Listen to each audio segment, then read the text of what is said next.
Raleigh Cigarettes present Erle Stanley Gardner's A Life in Your Hand. Did you hear him threaten her? What was the position of the body?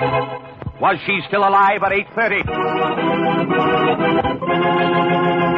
Listen while we place A Life in Your Hand. Smokers, when you buy a pack of cigarettes, remember this. It pays two ways to smoke Raleigh cigarettes. It pays with top-quality smoking enjoyment. It pays with luxury premium. So get the pack with the premium coupon on the back. Raleigh cigarettes.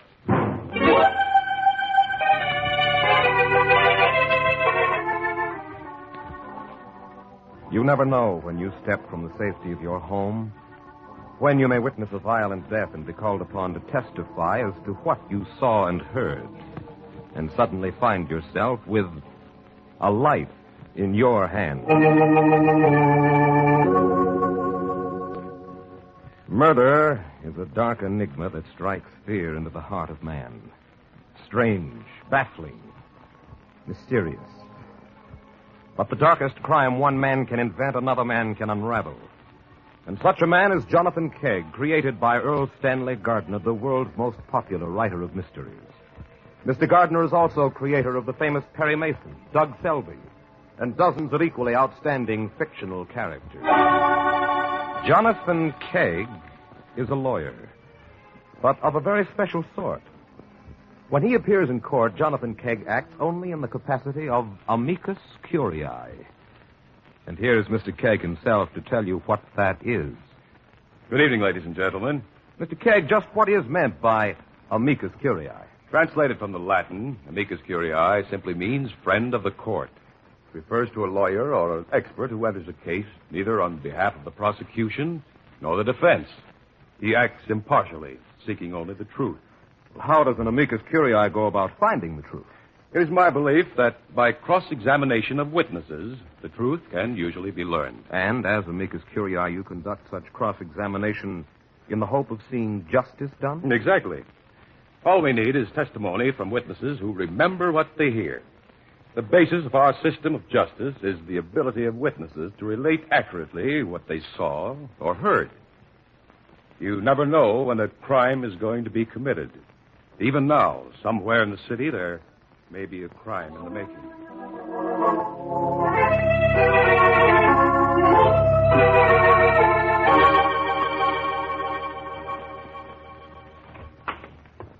Hello? Hello? Is anybody here? Actors? Prop-men? Electricians? I'm here, Miss Molly. Ah. But I guess there's nobody else in the theater. It's only about 4 in the afternoon. Anything I can do for you? Well, then who might you be? No. You might be all sorts of people. You might even be another bartender. I'm Tom Kalish, Miss Marley, the new assistant stage manager. I just started today. Fine. A career in the theater. I, Victoria Morley, have a career in the theater. You know that? Did you? Well, of course, Miss Marley. I, Vicky Morley, am an actress. Worse, I'm married to an actor. The highly paid, thoroughly successful, extremely talented Mr. Peter Barnes is my husband and the star of the show. Very good for Peter. Peter is starred. Victoria's featured. Do you know, are you aware, Mr. Kalish. Mr. Kalish, are you aware of the subtle distinction between a star and a feature player? Huh? Are you? Well, yes, Miss Marley, but in this case... All right. I'm embarrassing you. But it's something you'll just have to get used to. 3-4 days a week I come in like this. It's part of the plot. The lady drinks. But I have a way. I get around it. I come here to the theater early and nap. I nap it off, and by curtain time, I'm as good as new. Very simple, don't you think? Miss Marley, I figure what other people do is their own business. And you know something else? I've never missed a show, or an entrance, or even a cue. Never. Got an understudy. Pretty little tramp, Lucy Devereaux. Peter, my Peter, Mr. Barnes, he thinks very highly of her. As an actress, I tell myself. Yeah. But Lucy, my understudy, she's never had to go on for me, but never. Now, isn't that a shame? For Peter, isn't it?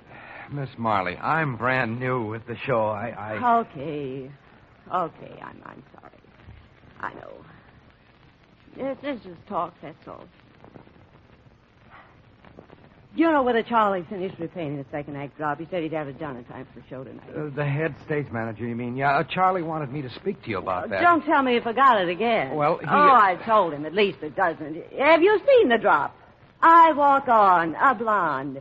The drop is about 3 shades lighter than my hair. It makes me look terrible. It's like a golden wall behind me. That's what Charlie wanted me to tell you. He didn't forget, Miss Marley. Mr. Barnes told him not to repaint it, and the producer, Mr. Walters, okayed that. What? They what? Well, Charlie said he was all set to go ahead when Mr. Barnes called him. Well, we'll just see about this thing once and for all.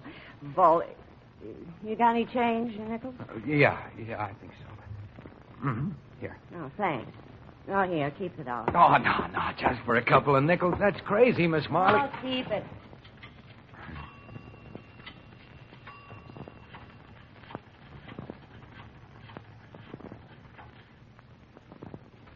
Hello, what's this about not repainting the second act drop? Don't now Victoria me. Why isn't it being repainted? You just try that. You just try putting me out of this show, you two-bit Casanova. I'll blow you and that cheap little French reputation to pieces. No, I won't be reasonable about anything of the kind. You're trying to make a big splash with her. Don't lie about it. Forget it, baby. Just plain forget it. Before that girl takes over my part, I'll go to my grave.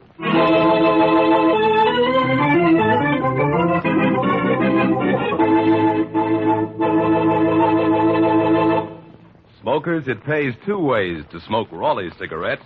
It pays with top-quality smoking enjoyment. It pays with luxury premiums. Yes, magnificent premiums, each the finest of its kind. Lovely Oneida Community silverware. Handsome inlaid coffee tables by Castlewood. Gotham gold-striped nylon hosiery.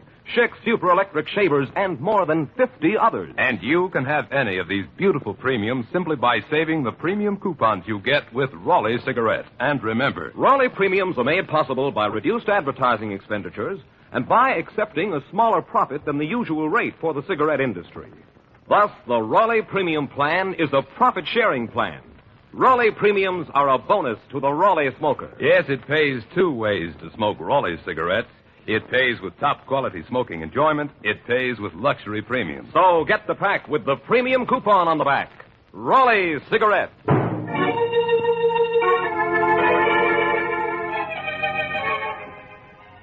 And now back to the theater. The echoing emptiness of the stage is now electric, with the tension that comes just before curtain time.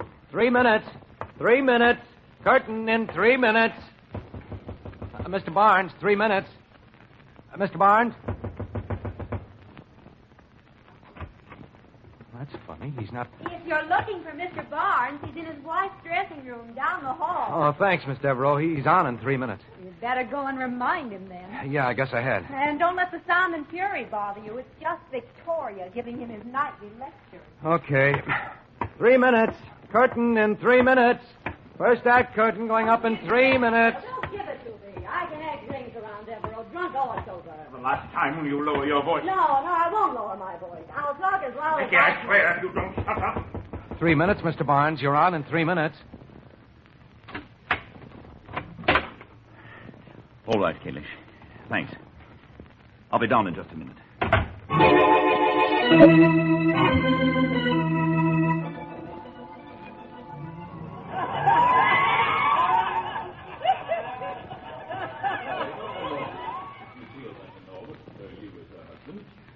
They go for him, don't they, the audience? They ought to. He's wonderful. You been with the show long, Miss Devereaux? Since it opened last November. Uh-huh. For all the acting experience it's given me, I might just as well have stayed in Des Moines. Yeah, I know. Miss Marley was telling me she's never missed a performance. Sort of tough in a way, huh? I don't mind too much, but I can't see why Peter puts up with it. She's terrible. Hello, Lucy. Oh, Mr. Walters. Hi. Where did you come from? Can a producer watch his own show? Ah, Lucy, you're beautiful. I love it. I've been out front. How are things going back here, Kalish? Just fine, Mr. Walters. Like the show? I think it's great. And Peter Barnes, our star of stars? Hey, he's got the stuff all right. Yes, he has. Say, how's the house? Not bad for a Monday. The mezzanine's full up. Fine. Kalish, you'd better give Miss Marley a call. She's on shortly. All right, Mr. Walters. Oh, Si, give me a break, huh? Maybe she's asleep. I'm all ready to go on, please. Just this one. Now, darling, be reasonable. I can't do that. Please, Si. Now, you know it's out of the question. Come on, be sweet, darling. You'll get there on your own, Lucy. Don't bother with tricks. Okay. I'll be sweet. You want me to call her? Now, that's very sweet. Yes, You'd better appreciate me. I do. Very much. She's a cute kid. One of the cutest. One of the very cutest, Kalish. That's Miss Devereux. In the name of heaven. Sorry, good Lord, come and see. She's in there, sitting in a chair. Who, Lucy? Miss Marley. Somebody stabbed her. Miss Marley. There's a knife in her throat. Oh, Si, she's dead. She's dead.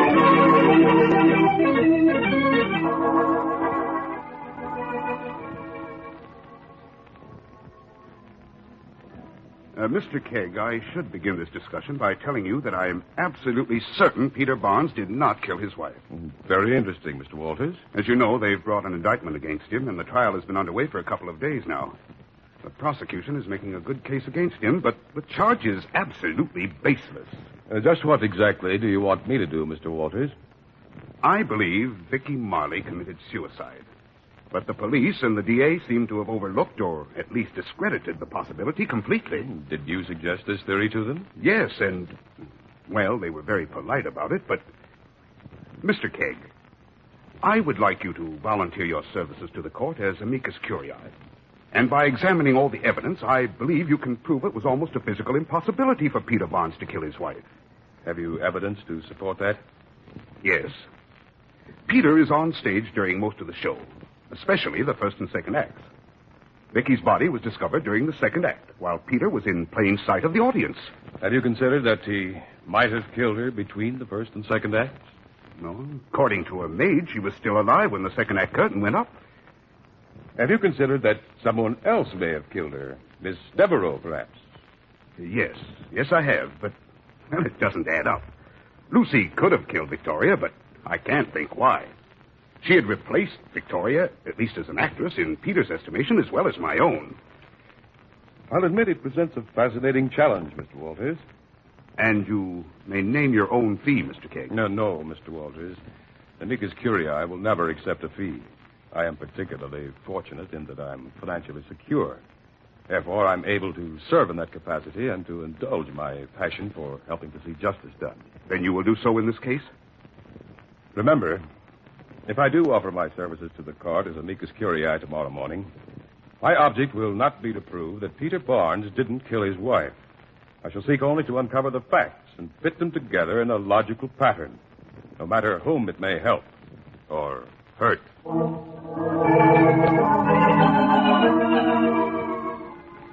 Your Honor, it is my belief that the testimony, as so far presented, does not form a true picture of the facts. I respectfully request the court's permission to serve as amicus curiae, and in that capacity to cross-examine some of the witnesses. Very well, Mr. Kegg. Permission is granted.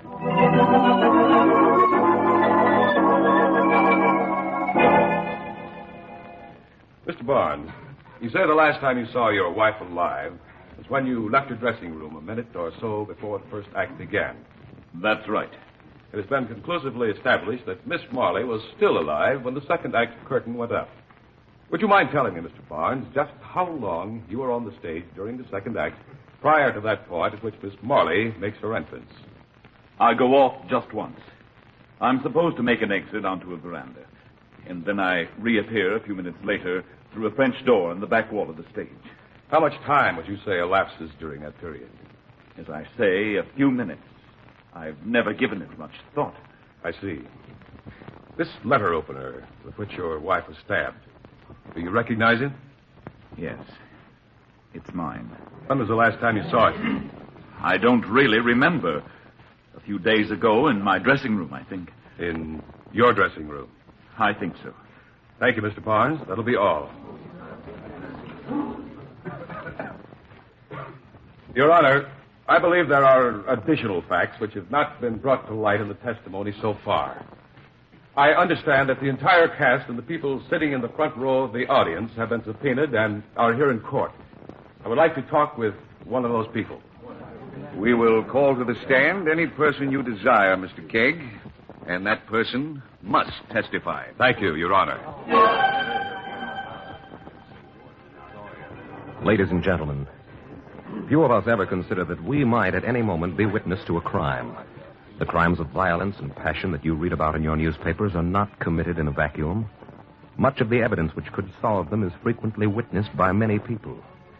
If you should be the one called upon to testify, as our next witness is about to do, you would surely have a life in your hand.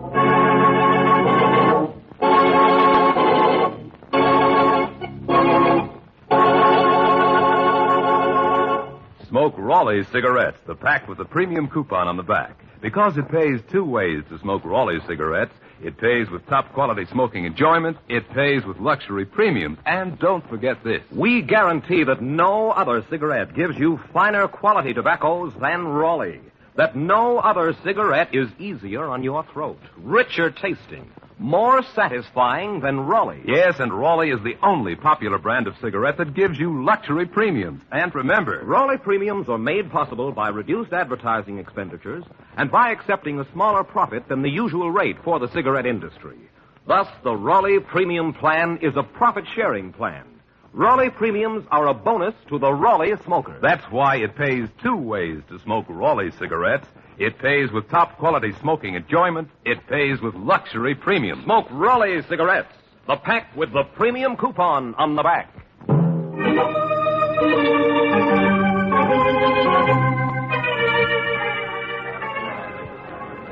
We return now to the courtroom where the well-known stage star, Peter Barnes, is on trial for the murder of his wife, Victoria Marley. Jonathan Kegg, serving as amicus curiae, a friend of the court, is about to call his next witness from those members of the cast and theater audience who have been subpoenaed as witnesses.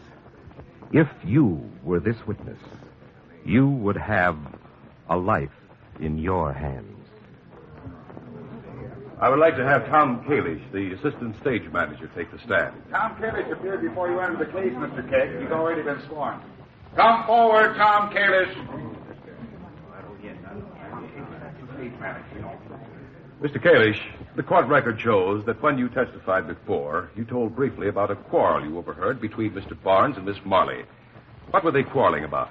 Well, first I heard Miss Marley yelling, "Don't give me that. I can act rings around Devereaux, drunk or sober." And then Mr. Barnes said something about lowering her voice. She said she wouldn't lower her voice, and then he said, "I swear if you don't shut up." And by then I was knocking on the door to give him his call. I didn't hear the end of what he said. Did Mr. Barnes come to the door? Yes, he did. And he said he'd be right down. You saw him? Yes. Now, Mr. Kalish, I want you to consider this next question very carefully before answering it. How long was Mr. Barnes off the stage during the second act? I'd say at least 4 minutes. That's a very accurate estimate. Actually, Mr. Barnes, or rather the person who is now playing his part, is off the stage for 4 minutes and 35 seconds. I clocked it at last night's performance. Mr. Kalish, Miss Devereaux has testified that she was the first to discover Miss Marley's body. In your own words, will you please tell the court exactly what you remember is taking place just before that discovery? Well, Miss Devereaux and I were watching the show from the wings when Mr. Walters came in. From where? From out front, and he asked how things were going backstage and did I like the show. Mr. Kalish, will you try to tell the court as nearly as you can the conversation that you and Miss Devereaux and Mr. Walters had at that time?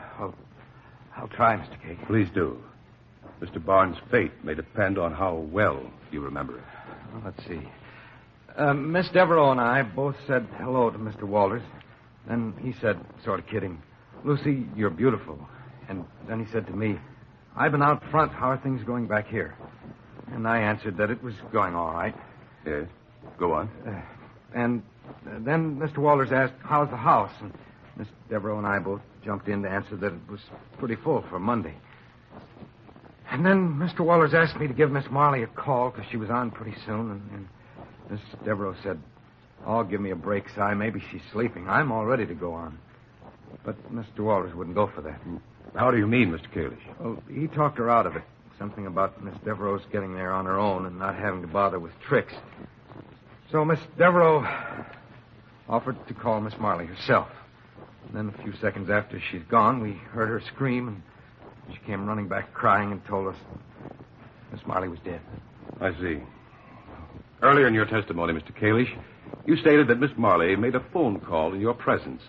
Will you tell us about that? Well, that afternoon when she came to the theater, she'd had a few drinks, like I said, and was kind of talkative. And after we'd got acquainted, she asked me if Charlie, he's a head stage manager, if he'd had a certain piece of scenery repainted that she wanted done. When I told her that Mr. Barnes had told Charlie not to repaint it, she blew up and called him on the telephone. She called Mr. Barnes? Why, yeah, I think it was him. Did she address him by name? No, but she bawled him out something awful. Did you hear her place the call? Yeah, I heard her dial a number. Do you know what number she dialed? No, sir. I had no way of knowing. I understand. Now, is this phone she used a payphone? Yes, it is. And she didn't have any change she borrowed from me. I see. She had to borrow a nickel from you to make the call. Yeah, except it was 2 nickels she borrowed. 2 nickels? Did you make a second phone call at this time? No, sir. She used both nickels on the same call. You mean that before she dialed the number, she dropped 2 nickels into the payphone? Yes, sir. I figured it was because she wasn't quite herself, you know. I see. Can you remember what she said when the party at the other end of the line answered? Well, like I say, she was sore as a boil, but she said, hello, what's this about not repainting the second act drop? All at once in a big rush. And she said something about his being a 2-bit Casanova and trying to put her out of the show. Oh, yeah, and she wound up by saying, before that girl takes over my part, I'll go to my grave. Then she hung up and walked down to her dressing room. I want you to think carefully, Mr. Kalish.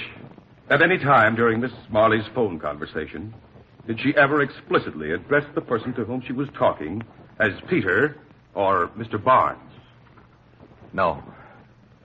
No, she didn't. Thank you very much, Mr. Kalish. That'll be all. Your Honor, I would like to recall Mr. Cyrus Walters to the stand. Very well, Mr. Kegg. Mr. Walters will take the stand. Mr. Walters, would you mind telling the court why you asked me to intercede in this case? I ask you to offer your services to the court because, in my opinion, Miss Marley had not been murdered. I thought she committed suicide. You thought she did? Don't you still think so? I honestly don't know. When you originally appealed to me to appear in court as amicus curiae, you stated that apart from your personal conviction of Peter Barnes' innocence, there was factual proof of it. Would you mind telling the court of what you felt that proof consisted? Not at all, Mr. Kegg. I told you that I regarded Peter's murdering Vicky as physically impossible. She was alive when the second act curtain went up. I thought Peter was on stage for all but a few moments of the second act, and I couldn't see how he could possibly have committed the crime. But now, in view of what evidence you've uncovered, I'm not so sure. I am, Mr. Walters. I'm absolutely certain that Peter Barnes did not murder his wife. Order. Order in the court, or I'll clear it at once. Mr. Walters, this is one little drama you bungled very badly. I don't know what you're talking about. It's now a matter of court record that you, by your own testimony, requested me to determine whether or not Peter Barnes had sufficient time to murder his wife.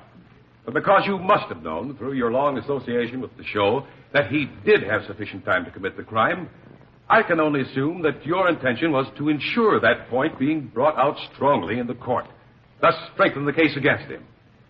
But that wasn't all you were after. Now, listen here. You felt sure that Mr. Kalish, being new to the cast, would place great emphasis on the quarrel which took place immediately before the first curtain. Well, But you did not expect him to know about the telephone call Miss Marley made during the afternoon, because you didn't know he was at the theater early when Victoria Marley arrived. You're crazy. Furthermore, Mr. Kalish remembered quite a few things you said to him and Miss Devereaux. I said nothing of any consequence. Do you disagree with Mr. Kalish's account of the conversation that took place in the wings between you, Miss Devereaux, and himself? Why, I... Don't perjure yourself, Mr. Walters. Remember, Miss Devereaux was there, too. All right. Kalish's account of what was said is, well, substantially true. Really? Then will you please tell me, Mr. Walters, why, after having announced to Miss Devereaux and Mr. Kalish that you had, and I'm quoting you, come in from out front, why, a few moments later, you asked, how's the house? Meaning the size of the audience. Why, I often ask... If you had been out front, as you stated, you would have certainly known the answer to that question. Was it because, while everyone else was watching the second act from backstage, you crossed behind the darkened set, entered Miss Marley's dressing room, and stabbed her to death? Of course not. You're crazy, Keg. I had no motive for killing her. Oh, yes, Mr. Walters, yes, you did. A twisted, futile motive, perhaps, but motive enough for you. It was Lucy. Shut up! Lucy Devereaux, the one girl you couldn't... Will you shut up? The one girl you didn't want as a hand-me-down from Peter Barnes. And it was the phone call Victoria Marley made to you in the afternoon that first put the idea in your head. It wasn't Peter she called, was it, Mr. Walters? Not with 2 nickels. His phone number carries a local exchange. So it must have been a toll call to a suburban home, to a house like the one you own in Floral Heights. It was that phone call that decided you. So you conceived an elaborate plan for getting Lucy the role you'd promised her and eliminating Peter in the same stroke by seeing him convicted of his wife's murder. Keg, Did Miss Devereaux know you were in love with her? All right. Yes. Yes, she did. I'd asked her to marry me a number of times, but it was always Peter. Peter. I like you a lot, Si, and maybe if it weren't for Peter, everything he is, everything he says, every clever mannerism he has, I gave them to him. It drove me crazy that she was so blind to it, that she couldn't see that he was nothing but a puppet. And Victoria Marley, was she another one of your puppets, Mr. Walters? No, that was different. I didn't want to kill Vicky. But you couldn't think of an easier way. One that would end things so tidily and with all your characters just where you'd planned. So you fell back on an old stage trick. You killed one of them off. But I didn't want to. As cold-bloodedly as you'd snip the strings of a marionette, you walked into Victoria Marley's dressing room and murdered her. It was all I could think to do. Yes, I guess it must have been, Mr. Walters. But certainly, if you had foreseen how the play would end, I doubt that you would have included that situation.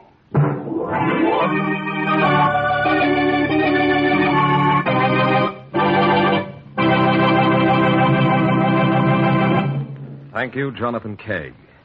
May I ask you now to tell us something about next week's show? Inasmuch as no man can predict the future, Mr. Wallace, I honestly can't tell you just where we'll find ourselves next week. Whether it be in the criminal court, a coroner's inquest, or judge's chambers, I shall again offer my services as amicus curiae.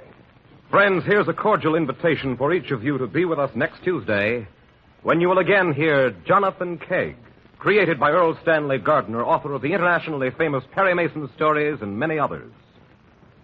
Smokers, send for your free copy of the Raleigh Premium Catalog. More than 50 luxury premiums are pictured in full color. Just write Raleigh's, Hollywood, California.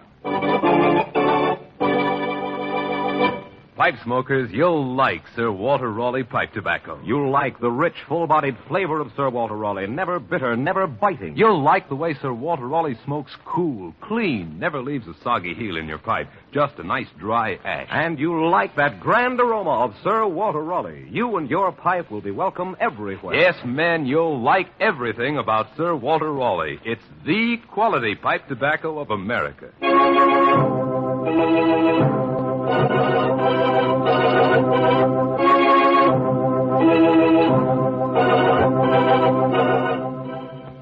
A Life in Your Hands is created by Erle Stanley Gardner with script by John Kelly. The program is produced by Jack Simpson, directed by Homer Heck. Jonathan Kegg is played by Ned Lefebvre.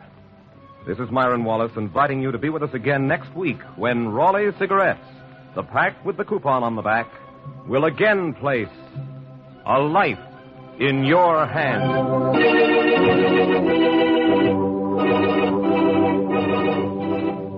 This is NBC, the national broadcasting company.